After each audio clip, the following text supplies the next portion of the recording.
I got so much more.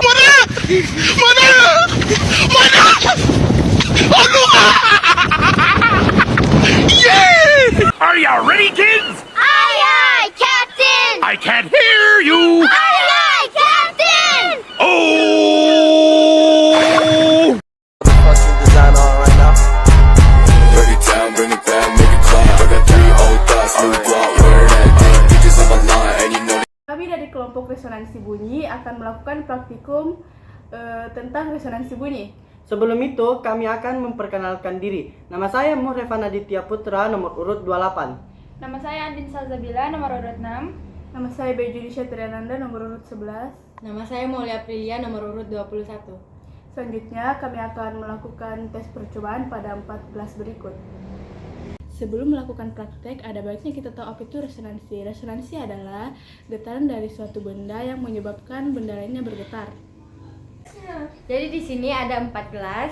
Gelas pertama berisi full air, gelas kedua berisi 3/4, gelas ketiga berisi setengah, dan gelas keempat berisi 1/4.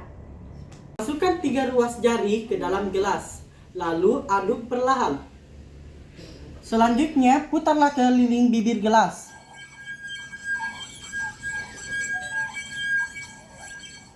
Pada percobaan pertama, dapat kita lihat dan dengar bahwa gelas yang berisi full air akan menghasilkan suara yang lebih berat dan lebih lemah.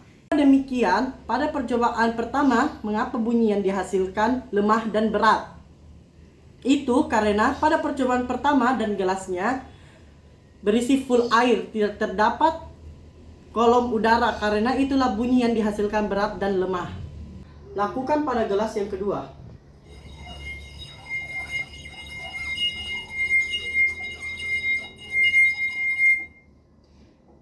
Pada percobaan yang kedua, mengapa bunyi yang dihasilkan sedikit lebih nyaring daripada percobaan pertama? Itu karena pada gelas yang berisi 3/4 masih terdapat kolom udara. Karena itulah bunyi yang dihasilkan nyaring daripada gelas yang pertama.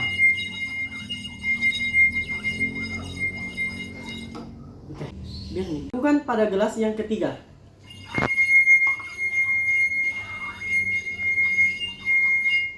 Pada percobaan ketiga, mengapa bunyi yang dihasilkan lebih nyaring daripada percobaan gelas ke-1 dan kedua?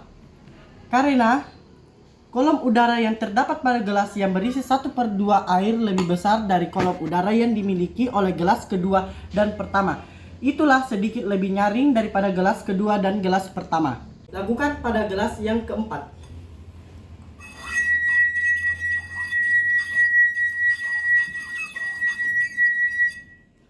Pada percobaan yang keempat, mengapa bunyi yang dihasilkan lebih nyaring dari gelas ketiga dan gelas kedua dan gelas ke-1? Itu karena udara yang terdapat pada gelas 1/4 lebih banyak daripada gelas ketiga, 2, dan pertama. Itulah mengapa bunyi yang dihasilkan lebih nyaring dari percobaan ketiga, 2, dan pertama. Tadi sudah dijelaskan, jika sumber getarnya berasal dari gelas yang disentuh supaya menghasilkan bunyi. Baik, hal yang dapat kita simpulkan dari praktek ini ialah peristiwa yang dialami oleh udara di dalam kolom udara itulah yang menghasilkan bunyi. Maka dari itu, kolom udara mempengaruhi besar atau kecilnya frekuensi bunyi yang dihasilkan. Semakin besar kolom udara, maka frekuensi bunyi yang dihasilkan akan semakin besar dan nyaring. Sebaliknya, semakin kecil kolom udara yang ada, maka frekuensi bunyi yang akan dihasilkan akan semakin lemah dan berat.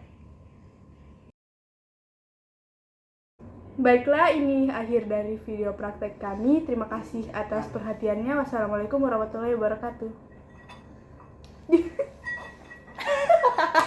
Tidak bunyi. Sudah nih, Bapak. Oke, selesai. Audio Jungle.